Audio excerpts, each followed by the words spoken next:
ಬಿಜೆಪಿಯಿಂದ ಪ್ರಜಾಪ್ರಭುತ್ವ ಕಗ್ಗೊಲೆ ಕಾಂಗ್ರೆಸ್ ಮುಖಂಡರ ಆರೋಪ.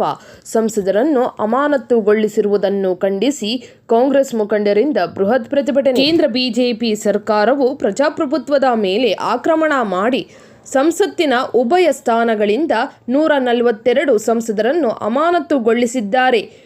ಇದೊಂದು ಪ್ರಜಾಪ್ರಭುತ್ವ ತತ್ವಗಳ ಕೊಲೆ. ಪ್ರಜಾಪ್ರಭುತ್ವದ ಮೇಲೆ ನಡೆದ ಭೀಕರ ದಾಳಿಯನ್ನು ಖಂಡಿಸಿ ಇಂದು ಬೆಂಗಳೂರು ಕೇಂದ್ರ, ಉತ್ತರ, ದಕ್ಷಿಣ ಮತ್ತು ಪಶ್ಚಿಮ ಜಿಲ್ಲೆಯ ಕಾಂಗ್ರೆಸ್ ಸಮಿತಿಗಳ ವತಿಯಿಂದ ಸ್ವಾತಂತ್ರ್ಯ ಉದ್ಯಾನವನದಲ್ಲಿ ಬೃಹತ್ ಪ್ರತಿಭಟನೆ ನಡೆಸಿ ಆಕ್ರೋಶ ವ್ಯಕ್ತಪಡಿಸಿದರು.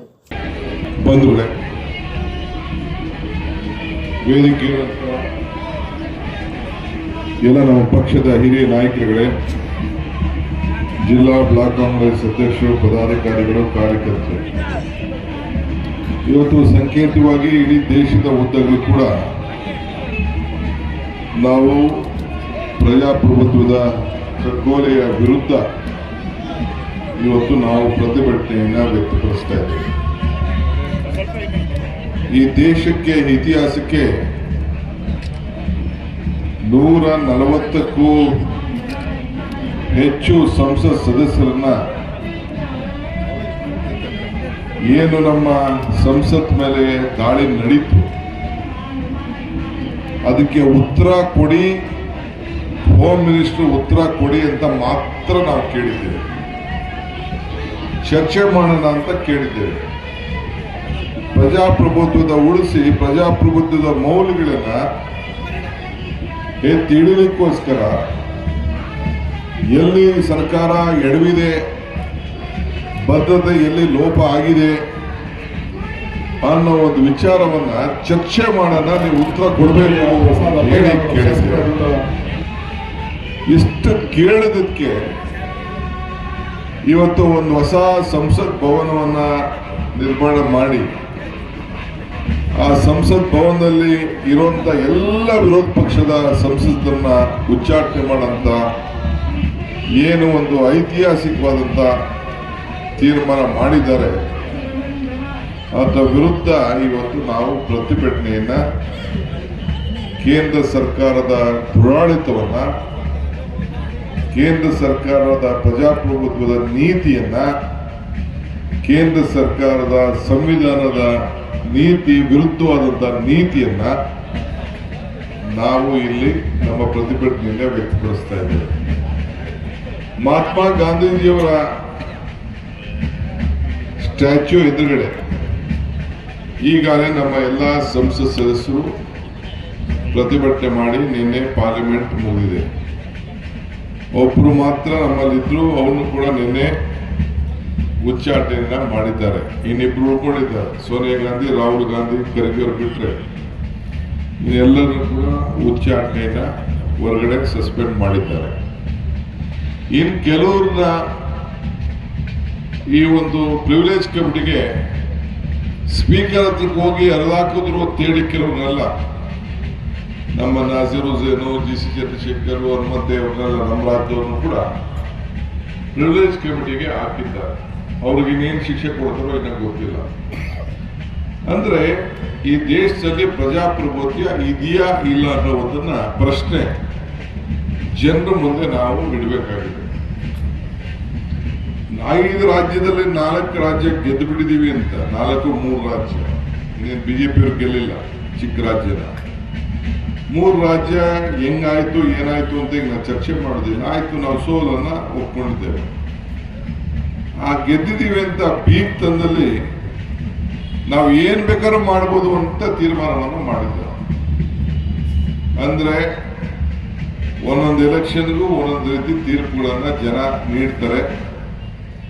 ಯಾವತ್ತು ಬೇಕಾದ್ರೂ ಜನರ ತೀರ್ಪು ಬದಲಾವಣೆ ಒಂದೇ ವಾರದಲ್ಲಿ ಆಗ್ತದೆ.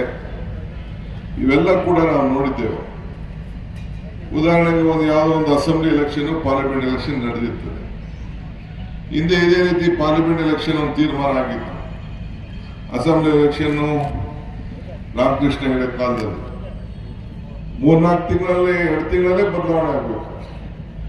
ಹಂಗೆ ಅಸೆಂಬ್ಲಿ ಒಂದು ತೀರ್ಮಾನ ಆಗ್ಬೋದು, ಪಾರ್ಲಿಮೆಂಟ್ ಒಂದು ತೀರ್ಮಾನ ಆಗ್ಬೋದು. ಹಂಗೆ ಯಾರು ಹತಾಶ್ ಮಾಡೋದು ಬೇಡ. ಆದ್ರೆ ನಾವು ನೀತಿ ಮೇಲೆ ನಾವು ರಾಜಕಾರಣವನ್ನು ನಾವು ಮಾಡ್ತಾ ಇದ್ದೇವೆ. ಇಡೀ ಸರ್ವಾಧಿಕಾರದ ಬಿಜೆಪಿಯ ಏನು ಸರ್ಕಾರ ಇದೆ, ಆ ಸರ್ಕಾರಕ್ಕೆ ಜನರೇ ತಕ್ಕಂತ ಉತ್ತರವನ್ನು ಈ ಸಂದರ್ಭದಲ್ಲಿ ಕೊಡಬೇಕಾಗಿದೆ.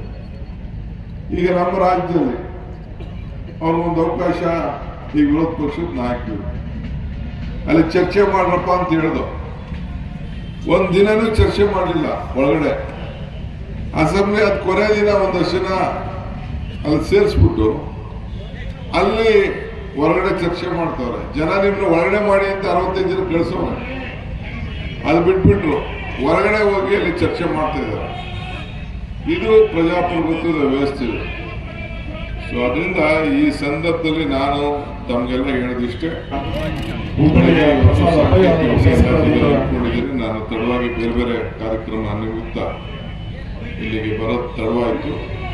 ನಮ್ಮೆಲ್ಲ ನಾಯಕರುಗಳಿಗೆ, ಜಿಲ್ಲಾ ಕಾಂಗ್ರೆಸ್ ಅಧ್ಯಕ್ಷರಿಗೆ, ಕಾರ್ಯಕರ್ತರಿಗೆ ಅಭಿನಂದಿಸ್ತೇನೆ. ಈ ಹೋರಾಟ ಜನರ ಮಧ್ಯೆ ತೆಗೆದುಕೊಂಡು ಹೋಗಬೇಕು. ಕಾಂಗ್ರೆಸ್ ಪಾರ್ಟಿ ಕೊಟ್ಟಂತ ಗ್ಯಾರಂಟಿ, ಇವತ್ತು ಸಂವಿಧಾನದ ಹಕ್ಕೇನಿದೆ, ಸಂವಿಧಾನದ ನೀತಿ ಏನಿದೆ, ಅದನ್ನ ಉಳಿಸ್ಕೊಂಡು ಹೋಗ್ಬೇಕು. ನಮ್ಮ ಗ್ಯಾರಂಟಿಗಳನ್ನ ಜನರಿಗೆ ಸರಿಯಾದ ರೀತಿ ತಲುಪಿದ್ಯಾ ಇಲ್ಲ ಅನ್ನೋದು ಒಂದು ದೊಡ್ಡ ಪ್ರಶ್ನೆ ಕೆಲವರು ಆಗ್ತಾ ಇದ್ದಾರೆ. 98% ಎಲ್ಲರೂ ಕೂಡ ತಲುಪಿದೆ. ಸುಮಾರು 59,000 ಕೋಟಿ ರೂಪಾಯಿಯಷ್ಟು ಒಂದು ವರ್ಷಕ್ಕೆ ಬೇಕಾಗ್ತದೆ ಅಂತೇಳಿ ನಿನ್ನೆ ಎಲ್ಲ ನಾವು ಕ್ಯಾಬಿನೆಟ್ನಲ್ಲಿ ನಾವು ಚರ್ಚೆಯನ್ನು ನಾವು ಮಾಡಿದ್ದೇವೆ. ಆದ್ರಿಂದ ಕೊಟ್ಟು ಮಾತನ್ನ ಉಳಿಸ್ಕೊಳ್ಳುವಂಥದ್ದು ಕಾಂಗ್ರೆಸ್ ಪಕ್ಷದ ಒಂದು ಬದ್ಧತೆ, ಒಂದು ತೀರ್ಮಾನ. ಸೊ ಈ ಹಿನ್ನೆಲೆಯಲ್ಲಿ ಇವತ್ತು ನಾವೆಲ್ಲ ಸೇರಿ ಹೋರಾಟವನ್ನು ನಾವು ಮಾಡ್ತಾ ಇದ್ದೇವೆ. ಧೈರ್ಯದಿಂದ ಕಾರ್ಯಕರ್ತರು, ನಿಮ್ಮಿಂದನೇ ಈ ಪಕ್ಷ, ನಿಮ್ಮ ಆಡಳಿತ, ನಿಮ್ಮ ಧೋರಣೆ, ನಿಮ್ಮ ಹೋರಾಟಕ್ಕೆ ನಮಗೆಲ್ಲ ಒಂದು ಸ್ಫೂರ್ತಿ. ಇದನ್ನು ಮುಂದುವರಿಸಿಕೊಂಡು ಹೋಗೋಣ. ತಮ್ಮ ವಿಶ್ವಾಸ ಸದಾ ಇರಲಿ ಅಂತ ಹೇಳಿ ಆಶಿಸಿ ಈ ಒಂದು ಪ್ರತಿಭಟನೆಯನ್ನ ಇಲ್ಲಿಗೆ ಮುಕ್ತಾಯವನ್ನು ನಾವು ಮಾಡ್ತಾ ಇದ್ದೇವೆ. ಎಲ್ಲರಿಗೂ ನಮಸ್ಕಾರ. ಜೈ ಹಿಂದ್, ಜೈ ಭಾರತ್, ಜೈ ಕಾಂಗ್ರೆಸ್ ಪಾರ್ಟಿ.